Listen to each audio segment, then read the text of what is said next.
Hello and welcome to a brand new episode of Yuya.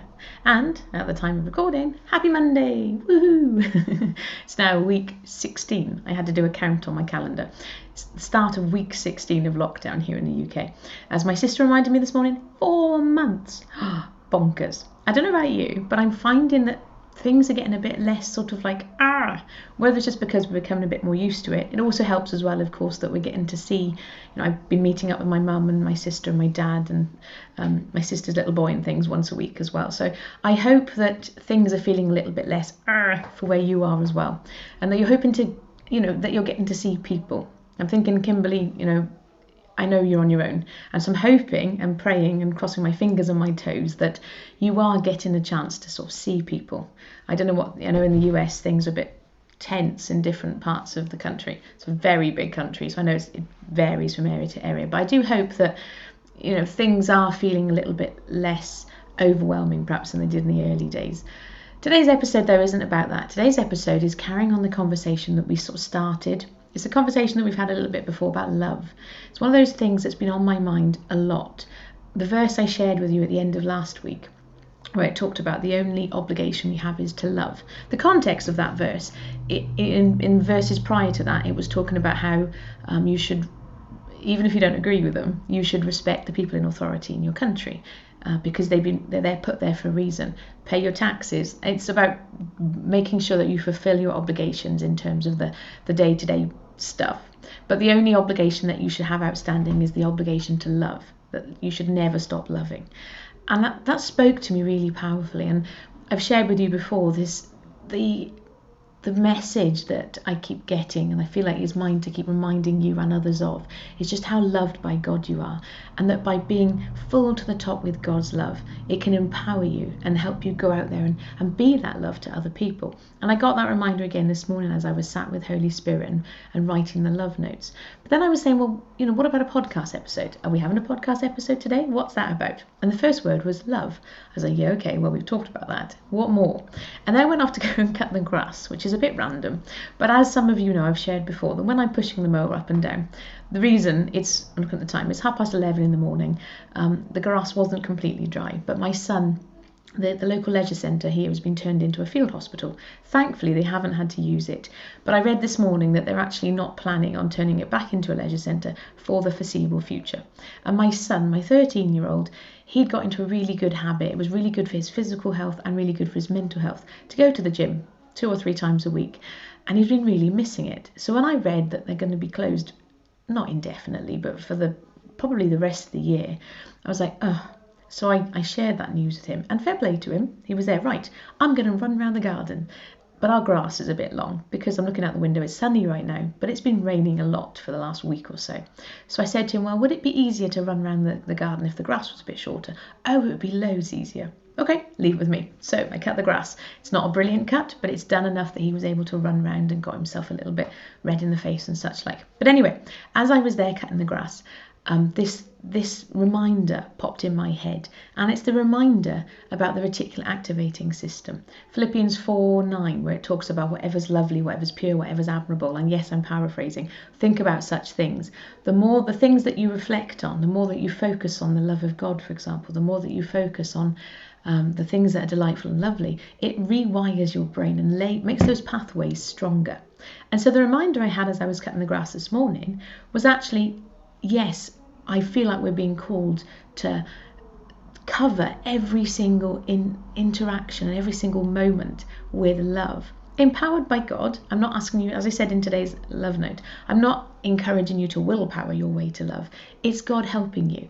But I want you to be so full to the top with his love that it just almost oozes out of you. But the reminder I had when I was cutting the grass, that actually is the more that we say, okay, God, help me, show me how to love in this situation. And the more that we do that, the more that almost becomes the norm. It becomes our go-to space.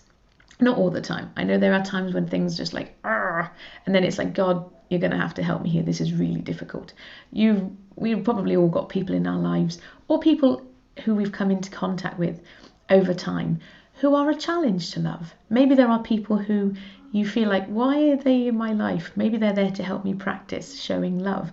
I know I've definitely got people who are in my life to help me practice patience, for example. And so sometimes we're loving because we are called to love, and because we love because God loved us first. And it really is a case of, okay, God, you're going to have to help me here because this is really difficult. But the rest of the time, the more that we practice showing up with love, the more that we can, okay, God, what does that look like? The easier it actually will become. And the verse that I had for you as a reminder in terms of covering everything with love, this is from Colossians 3. I'm going to go from verse 12. You are, this is in the Good News Bible translation, you are the people of God. He loved you and chose you for his own. So then, you must clothe yourself with compassion, kindness, humility, gentleness, and patience. Be tolerant with one another and forgive one another whenever any of you has a complaint against someone else.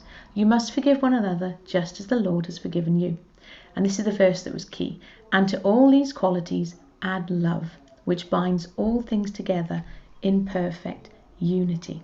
And the next verse says, the peace that Christ gives you is to guide you in the decisions you make. For it is to this peace that God has called you together in the one body. And be thankful. And I thought it was quite interesting. I was reflecting on this verse yesterday. We have this talk about over everything add love, and the very next verse it talks about peace. I don't think that's a coincidence. The more that we can envelop everything in love, the more that peace that is given to us by Jesus comes into our lives. But as I've already said, it's not willpower on our way to love. It's like, okay, I'm really going to love you. It's God helping you. Because sometimes it's difficult. Sometimes we need extra help. And all of it comes from a place of, okay, I am loving because God loved me first. So that's my quick reminder for you, is that, and I guess it's a challenge as well. And I shared this challenge with the church. I say with church, it was church on Zoom.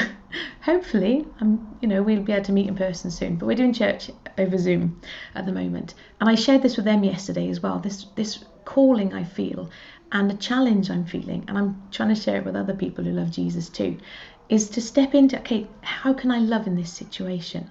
And I would challenge you, ask God to help you do it. Try it. Think of it as an experiment. Think of it as, okay, we're going to see how this goes.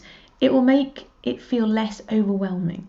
It will ideally, hopefully, stop your brain from feeling quite so freaked out. That all or nothing thinking can be a lot. But if you step into it as an experiment, okay, let's try this, see what this looks like. And it's God helping you. So you're not willpowering your way, you're not like forcing it, you're not striving. You're stepping into it. Okay, God, what does that look like? Because it will strengthen your relationship with God. It will help you be in contact with him more often. And it will help you love on the people around you as well. So that's my challenge to you. Give it a go. I'd love to know how you get on. As always, a reminder, these are conversation starters. So come into the playground and let's talk about what that looks like. The bits that you find easy, the bits that you find exciting, the bits that you find challenging, the bits that you find overwhelming, all of that stuff. You can share all of it because it is a safe space.